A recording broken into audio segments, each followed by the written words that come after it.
समाज कल्याण भरती 2025 साठी अतिशय इम्पॉर्टंट असा हा व्हिडिओ आहे। मराठी व्याकरणाचा व्हिडिओ आहे आणि टार्गेट केलेला आहे आपण समास नावाचा चॅप्टर, कारण की समासावर बरेचसे प्रश्न विचारले जात आहे। टेस्ट क्रमांक आपण 18 घेतलेला आहे आणि भाग त्यातला तिसरा घेतलेला आहे, कारण की समासावर आतापर्यंत 5 टेस्ट म्हणजेच होणार आहे। ठीक आहे, सो आपण पहिले सुरुवात करूया। पहिला प्रश्न बघा, स्क्रीनवर दिसून येते, लक्ष्मीकांत या सामासिक शब्दाचा योग्य विग्रह कोणता? लक्ष्मीकांत हा एक सामासिक शब्द आहे आणि त्याचा विग्रह कोणता हे त्यांनी विचारलेलं आहे। म्हणजेच कुठल्याही सामासिक शब्दाचा विग्रह आपल्याला करता आला पाहिजे। आता याचवाला काय होतं, लक्ष्मी आहे कांता ज्याची तो, सेकंड ऑप्शन या ठिकाणी राईट होते। पण जर का समजा याचवाला जर आपल्याला प्रकार विचारला, प्रकार, तर मग काय देणार बरं?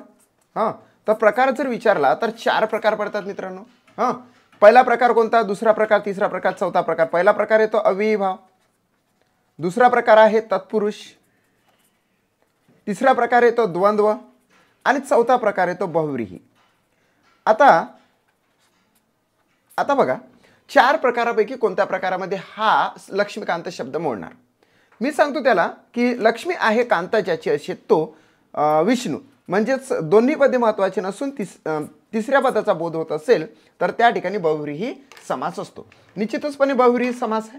ठीक आहे, बहुव्रीही समास आपण राईट आन्सर दिला। परंतु त्या बहुव्रीही समासामध्ये विभक्ती बहुव्रीही समास असा त्याचा प्रकार होतो आणि विभक्ती बहुव्रीही समासामध्ये सुद्धा चाचीचे आलेला आहे, म्हणजे पंचमी विभक्ती षष्ठी विभक्ती बहुव्रीही समास येतो। याला काय तो षष्ठी विभक्ती बहुव्रीही समास इन डिटेल्समध्ये जर विचार केला तर, कारण की हे तर आपल्याला आलंच पाहिजे। ठीक आहे, सेकंड क्वेश्चनकडे आपण जाऊया। तपाचरण या सामासिक शब्दाचा प्रकार कोणता? तपाचरण म्हणजेच काय, तपासाठी आचरण म्हणजेच निघून जाणे, आचरण। आता साठी हा शब्द आलेला आहे, साठी शब्द जर आलेला असेल तर तो जातो याच्यामध्ये चतुर्थीमध्ये। कशामध्ये? चतुर्थी। चतुर्थी काय येणार आहे? चतुर्थी विभक्ती बहुव्रीही समासामध्ये, व्रीही समासामध्ये। कारण की बघा, तपाससाठी आचरण हा जो साठी शब्द आहे विभक्ती प्रतिरूपक शब्दयोगी अव्यय त्याला म्हटलं जाते इन डिटेल्समध्ये। हा जो साठी शब्द आहे ना, हा साठी शब्द शब्दयोगी अव्यय आहे, शब्दयोगी अव्यय आहे। ठीक आहे, अव्यय शब्दयोगी अव्ययामध्ये याचवाला इन डिटेल्स नाव काय येतं तर विभक्ती प्रतिरूपक शब्दयोगी अव्यय, विभक्ती प्रतिरूपक, हे तुम्ही लक्षात घ्या, शब्दयोगी अव्यय, विभक्ती प्रतिरूपक शब्दयोगी अव्यय याला म्हटल्या जाते। म्हणूनच त्याचा वापर ह्या समासामध्ये ज्यावेळेस आपण करतो त्यावेळेस त्याचा म्हणजे त्याचा प्रकार ठरतो कोणता तर दुसरा प्रकार। दुसऱ्या प्रकारामध्ये कोणता येतो? हे उमटून नाही राहिले। हां, दुसऱ्या प्रकारामध्ये कोणता येतो तर त्या दुसऱ्या प्रकारामध्ये येतो तत्पुरुष। काय येतो? तत्पुरुष येतो। लक्षात घ्या, तत्पुरुष। मग तत्पुरुषमध्ये हा इन डिटेल्समध्ये जर बघितला तर तत्पुरुष प्रकाराचा एक विभक्ती तत्पुरुष प्रकार येतो, विभक्ती तत्पुरुष प्रकार। आणि या विभक्ती तत्पुरुष प्रकारामध्ये साठी जातो चतुर्थीमध्ये। चतुर्थी विभक्ती तत्पुरुष समास आपण त्याला इन डिटेल्समध्ये म्हणणार। म्हणजे बघा, इन डिटेल्समध्ये सुद्धा आपण या ठिकाणी शिकत आहोत। त्याच्यानंतरचा प्रश्न आहे वेनिफनी। वेनिफनी या सामासिक शब्दात कोणता समास आहे? मित्रांनो, 4 समास तुम्हाला माहीतच आहे, पहिला, दुसरा, तिसरा, चौथा। याच्यातला जो द्वंद्व समास आहे, द्वंद्व, या द्वंद्व समासामध्ये एकूण 3 प्रकार पडतात, पहिला, दुसरा, तिसरा। एक येतो इतरेतर, दुसरा येतो वैकल्पिक, आणि तिसरा काय येतो हे समजून घ्या अक्षर थोडंसं, समाहार। या ठिकाणी लिहिता येत नाही मला हाताने, ओके। इतरेतर, वैकल्पिक आणि समाहार ज्या शब्दामध्ये सर्वांचा समावेश केला जातो त्याला म्हटल्या जाते समाहार द्वंद्व समास। वेनिफनी म्हणतो की नाही, वेनिफनी म्हणजे एक प्रकारे मेकअप। मेकअपमध्ये फक्त काय लिपस्टिकच लावले जाते का, फक्त केसच विंचरले जाते का, त्याची बट पण घातले जाते, म्हणजे सगळं येते, तुम्हाला माहीतच आहे। सो वेनिफनी हा एक समाहार द्वंद्व समासाचा प्रकार आहे। थर्ड ऑप्शन या ठिकाणी राईट आलं मित्र। चौथा प्रश्न, नीळकंठ हे कोणत्या समासाचे उदाहरण आहे?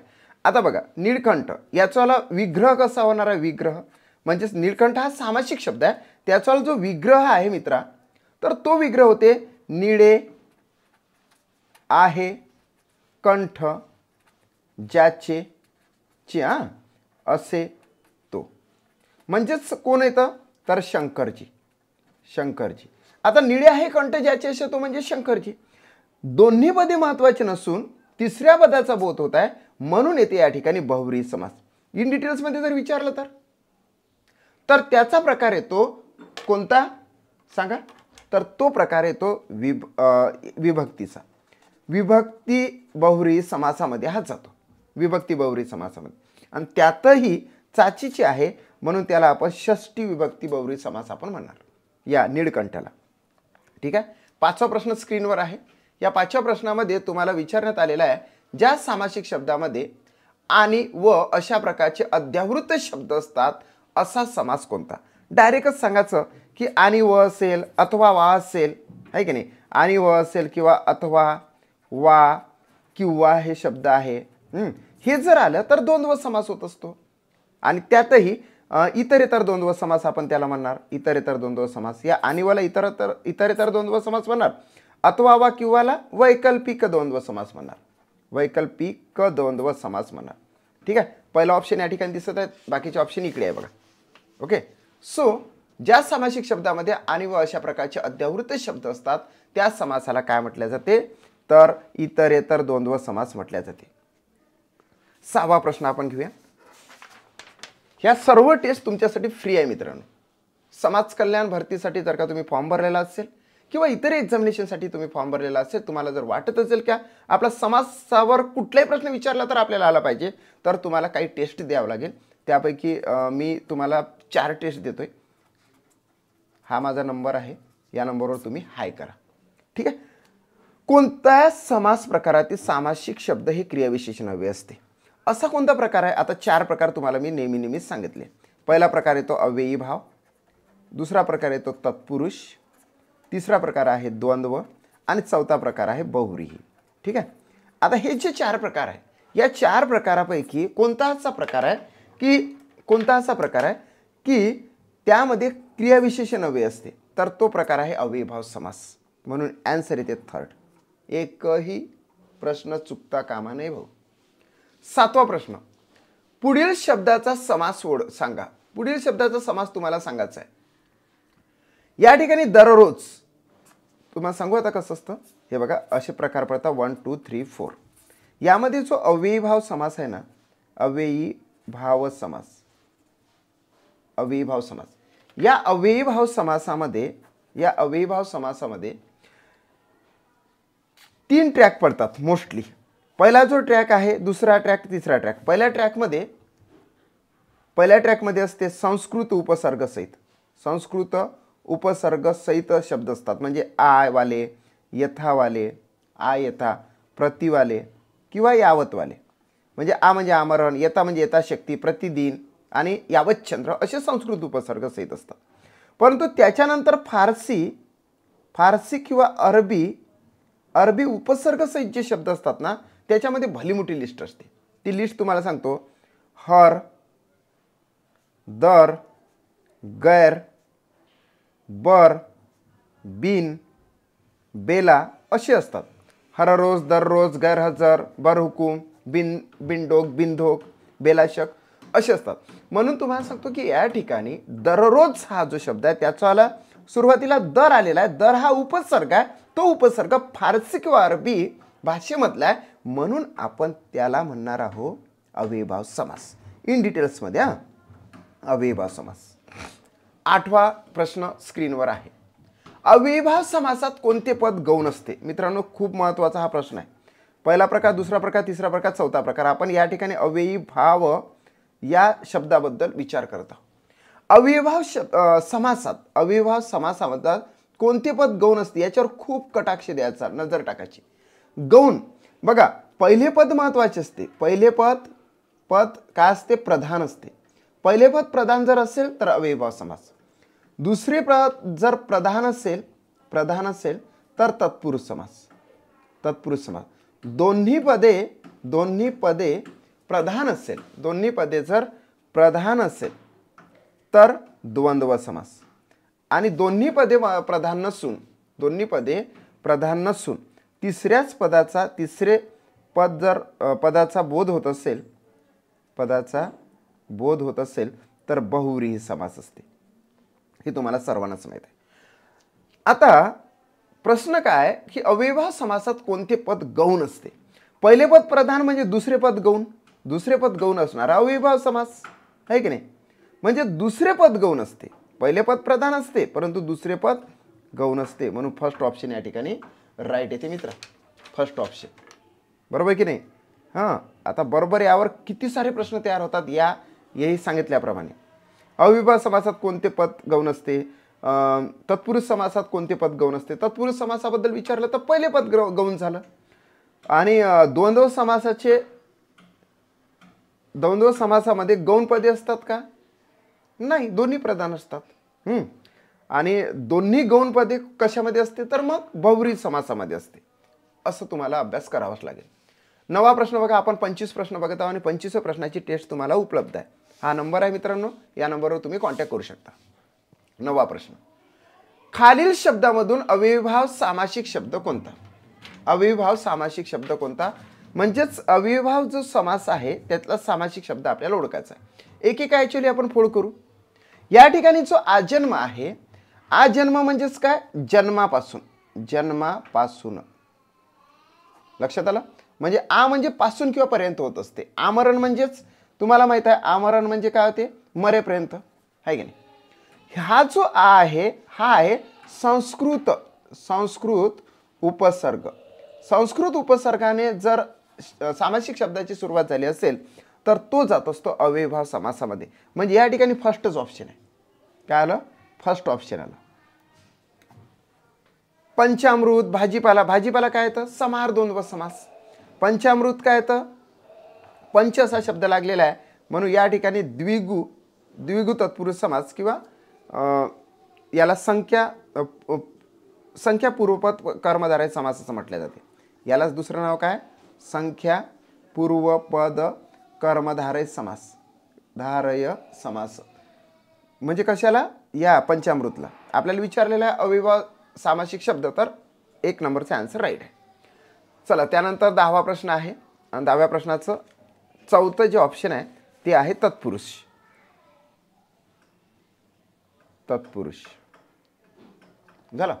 आता बघा, पुढील सामासिक शब्दाचे समास ओळखा. बहीण भाऊ आणि हरिहर या दोन सामासिक शब्दाची ज्यावेळेस आपण फोड करतो तर त्यामध्ये काय होणार आहे? बहीण आणि भाऊ किंवा भाऊ आणि बहीण, भाऊ आणि बहीण किंवा बहीण आणि भाऊ असे उलट सुलट करू शकतो. हरी आणि हर म्हणजे हरी आणि हर. म्हणजे या ठिकाणी दोन्ही ठिकाणी आणि हा या सामासिक शब्दाचा विग्रह करत असताना आणि हे उभयान्वयी अव्यय वापरावे लागते. जर आणि हे उभयान्वयी अव्यय जर वापरत असाल तर त्यामध्ये होते द्वंद्व समास. आणि वापरा, व वापरा. जर वैकल्पिक द्वंद्व समास असेल तर अथवा वा किंवा वापरा, तर त्यामध्ये तो द्वंद्व समास. काय? तो द्वंद्व समास. राईट आन्सर आहे. 11वा प्रश्न स्क्रीनवर आहे मित्रांनो. सर्व प्रश्न 25वे प्रश्न तुमच्यावाले अगदी राईट आले पाहिजे. जर सर्व प्रश्न राईट येत असेल तर तुमच्यावाले परीक्षेमध्ये सुद्धा ते राईटच येतात. या ठिकाणी पुढील सामासिक शब्दाचे समास ओळखायचे आपल्याला. नीलकमल आणि चरणकमल. आता या ठिकाणी 11चे आन्सर काय आहे? नीलकमल आणि चरणकमल. या ठिकाणी येते कर्मधारय समास. थर्ड ऑप्शन हे राईट आहे. कारण निळे असे कमल आणि चरणासारखे कमळ, सारखे कमळ असे सारखे जर असेल तर या ठिकाणी काय येतं की रूपक उभयपद कर्मधारय समास येते. रूपक उभयपद कर्मधारय समास हे त्याचा डिटेल्स काय आहे? डिटेल्स आहे ते रूपक कर्मधारय समास. निळे असे कमळ, चरणासारखे म्हणजेच या ठिकाणी काय म्हटलं जाते? उपमान. हा, उपमान काहीतरी येतं बहुतेक. उपमान येतं. उपमान, उभयपद उपमान असं काहीतरी येतं. ठीक आहे. इन डिटेल्समध्ये थोडंसं डिटेल्समध्ये मी त्या प्रोजेक्टमध्ये तुम्हाला सांगितलेलंच आहे. या ठिकाणी मात्र नीलकमल आणि चरणकमल हे कर्मधारय समासाचे प्रकार आहे असं लक्षात घ्या. या कर्मधारय समासाचे प्रकार 6 येत असतात. त्या 6 प्रकारापैकी हा उपमानमध्ये जातो. उपमान उभयपद कर्मधारय समास असं काहीतरी आहे त्या ठिकाणी. 12वा प्रश्न बघा. खाली दिलेल्या शब्दापैकी सामासिक शब्द ओळखा. तर सामासिक शब्द ओळखायचा आहे फक्त. सामासिक शब्द म्हणजे काय, दोन शब्दचं एकत्रीकरण. विदेशी, परदेशी, स्वदेशी आणि पंचवटी. आता सोपा आहे ना हा. काय आलेला आहे, 12चं 4 आन्सर येते, कारण की पंचवटी म्हणजे 5 वडांचा समूह. सो या ठिकाणी याचं जर डिटेल्स जर सांगायचं झालं तर हा जातो द्विगु तत्पुरुष समासामध्ये, किंवा त्याला संख्या पूर्वपद कर्मधारय समास सुद्धा म्हटले जाते जर संख्याचा उल्लेख असेल सुरुवातीला सामासिक शब्दाच्या. म्हणून हा झाला सामासिक शब्द. सोपा आहे. आपण तर प्रकार पण सांगितला. 13वा प्रश्न बघा. पुढील शब्दाचा समास ओळखायचा आहे. कमळ नेत्र. कमल नेत्र म्हणजेच कमळासारखे डोळे. कमळा सारखे काय, नेत्र म्हणजे डोळे. बघा, नेत्र असेल, डोळे असेल, अक्ष आहे, आवाडू आहे, हे सगळे डोळ्याचे समानार्थी शब्द आहे. कमळ नेत्र म्हणजे कमळासारखे डोळे, आणि त्याचवाला इन डिटेल्स आन्सर येतं कर्मधारय समास. काय येतं, कर्मधारय समास. नेक्स्ट क्वेश्चन 14वा. पुढील शब्दाचा समास ओळखा. सहकुटुंब. म्हणजेच याची जर आपण म्हणजे विग्रह केला तर तो येतो कुटुंबासहित. कुटुंबासहित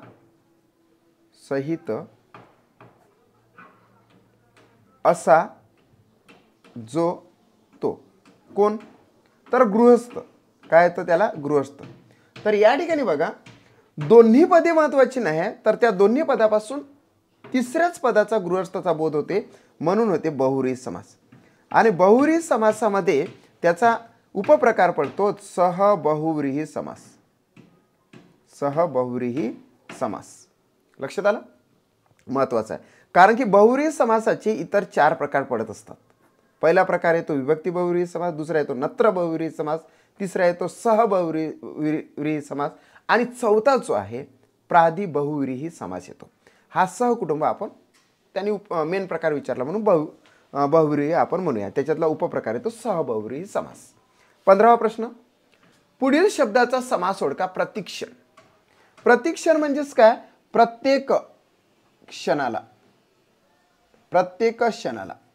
या ठिकाणी बघा, प्रति म्हणजे प्रत्येक. तर तुम्हाला मी सांगितलेलंच आहे 1, 2, 3 आणि 4. पहिला जो आहे अविभाव समास. अविभाव समासामध्ये 3 ट्रॅक पडतात असे मी सांगितलं. पहिला, दुसरा आणि हा तिसरा समजा.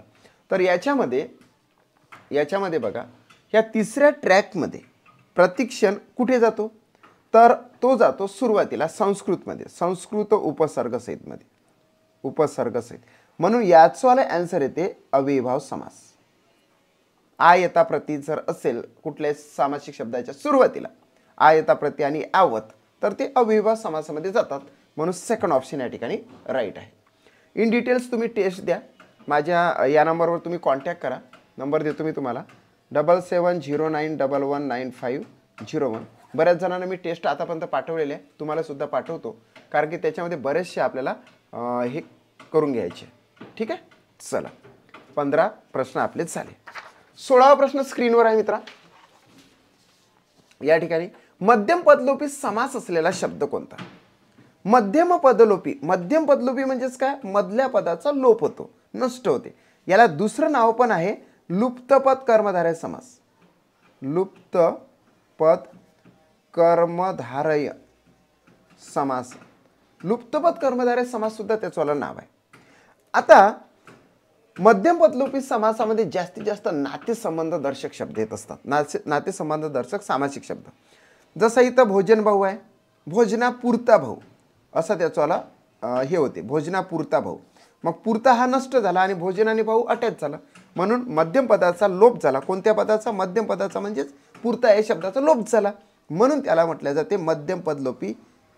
मध्यम पदलोपी तत्पुरुष समास आहे खऱ्या अर्थाने ते, किंवा त्याचं दुसरं नाव आहे लुप्तपद कर्मधारय समास. आता दुसऱ्याचं जर आपण घेतलं यथान्याय. यथान्याय न्यायाप्रमाणे. न्यायाप्रमाणे. सत्यासत्य, सत्य किंवा असत्य. येस, फर्स्ट ऑप्शन या ठिकाणी राईट येते. 17वा प्रश्न बघा. पावलोपावली या शब्दाचा समास ओळखा. पावलोपावली असेल, क्षणोक्षणी असेल,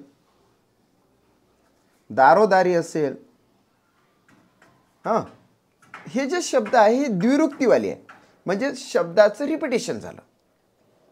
शब्दाचे जर रिपिटेशन झालेलं असेल तर ते सर्व शब्द अव्ययीभाव समासामध्ये जात असतात. मराठी द्विरुक्ती दर्शवणारे सर्व शब्द अव्ययीभाव समासामध्ये इन्क्लूड होतात. सो सेकंड ऑप्शन या ठिकाणी राईट आहे. पावलोपावली, क्षणोक्षणी, दिवसेंदिवस, दारोदारी, अशासारखे शब्द. 18वा प्रश्न स्क्रीनवर आहे. चातुर्मास. चातुर्मास म्हणजेच काय? 4 महिन्यांचा समूह. समूह समूहदर्शक शब्द जर असेल तर ते सर्वच्या सर्व इन्क्लूड होतात कशामध्ये? द्विगु तत्पुरुष समासामध्ये. द्विगु तत्पुरुष समास, तत्पुरुष समासामध्ये. आणि याचं दुसरं नाव काय आहे? तर त्याचं दुसरं नाव आहे संख्या पूर्वपद कर्मधारय, कर्मधारय समास. संख्या पूर्वपद कर्मधारय समासामध्ये जातात ते. चातुर्मास म्हणजेच कुठल्याही सामासिक शब्दाच्या सुरुवातीला जर संख्यादर्शक शब्द आलेला असेल तर त्याला द्विगु तत्पुरुष समास म्हणायचं किंवा संख्या पूर्वपद कर्मधारय समास असं म्हणायचं. 19वा प्रश्न बघा. नापसंत या शब्दाचा समास ओळखा. नापसंत म्हणजेच याची जर आपण विग्रह केला तर पसंत नसलेला किंवा नसलेली, है की नाही? एखादी गोष्ट असते की जी पसंत नसते किंवा एखादा असतो की तो पसंत नसतो. ओके, सो नापसंत या ठिकाणी ना हे काय झालं तर निगेटिव्हिटी आली. निगेटिव्हिटी म्हणजे आपण सरळ सरळ नत्र म्हणायचं. निगेटिव्हिटी दर्शवणारा जो शब्द आहे त्या समासामध्ये त्याला नत्र असं म्हटलं जाते. सो या ठिकाणी नत्र तत्पुरुष समास होते. काय होते? नत्र तत्पुरुष समास. तत्पुरुष समासाचे एकूण किती प्रकार पडतात हे कमेंट्स करून तुम्ही सांगा. एकूण किती प्रकार, उपप्रकार, है की नाही? कमेंट्स करून सांगायचं आहे. बरेचसे प्रकार पडतात. यस. त्याच्यानंतर आहे जितेंद्रिय. जितेंद्रिय या शब्दाची जर आपण फोड केली तर काय येतं? फोड म्हणजेच विग्रह केला तर जित म्हणजे जिंकली, जिंकले आहे. इंद्रिय ज्याने असे तो. इथं पेन स्लिप होते, नाहीतर त्यातही कमेंट्स करा, समजून घ्या ते फक्त अक्षर. जित म्हणजे जिंकले आहे इंद्रिय ज्याने असे तो. त्याच्यामध्ये बोध होतो तिसऱ्या पदाचा म्हणजे मारुती किंवा महावीर. ओके, म्हणजे दोन्ही पदे महत्वाची नसून तिसऱ्या पदाचा जर का बोध होत असेल तर त्या ठिकाणी मित्रांनो बहुव्रीही समास होत असते. काय होते? बहुव्रीही समास. आता याचा इन डिटेल्स प्रकार काय येणार आहे सांगा? तर ने असा आलेला आहे. जिंकली आहे इंद्रिय ज्याने, ने म्हणजे नेयसी, नेयसी म्हणजे तृतीया, तृतीया विभक्ती बहुव्रीही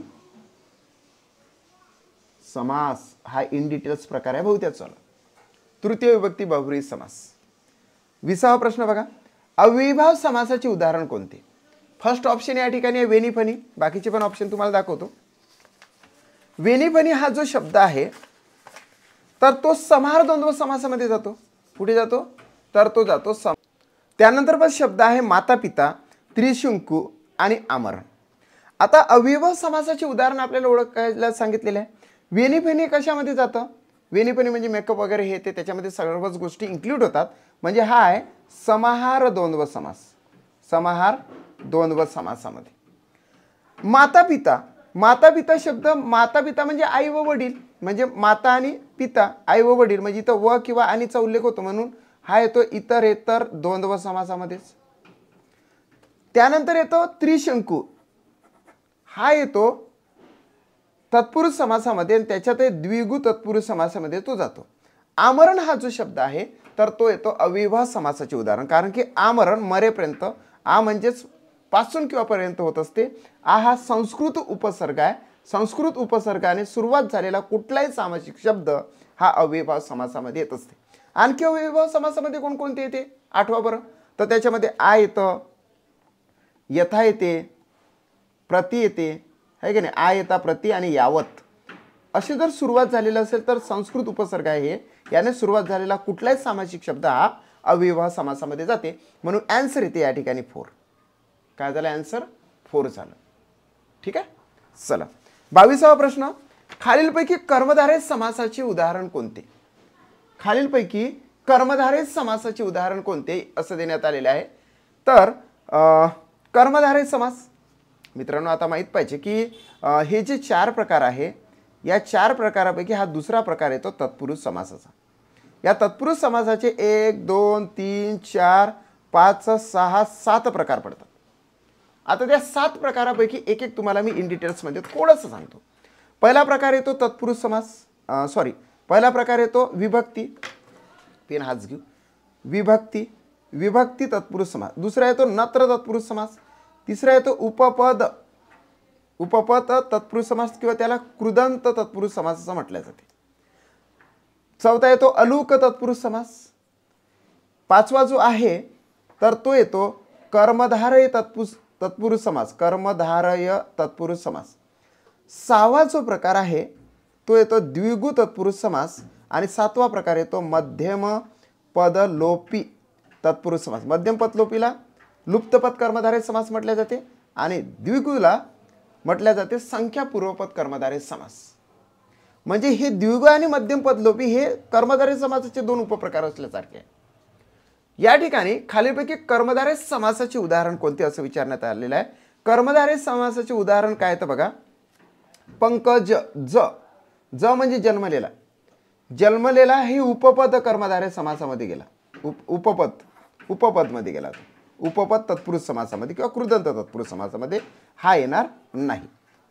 प्रतिवर्ष म्हणजे प्रत्येक वर्षाला आ येता प्रति हा अव्ययभाव समासामध्ये गेला, हा सुद्धा येणार नाही. काव्यामृत, काव्यरूपी अमृत हे शब्द येतात. काव्यरूपी अमृत, विद्युल्लता म्हणजे विद्युत रूपी लता, भवसागर म्हणजे भवरूपी सागर, हे सर्व शब्द जातात कर्मधारय समासामध्ये.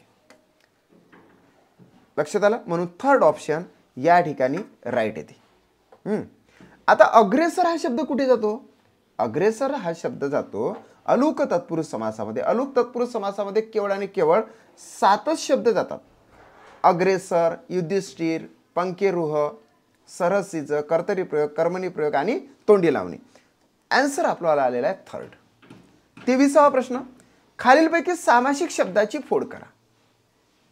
पुरणपोळी.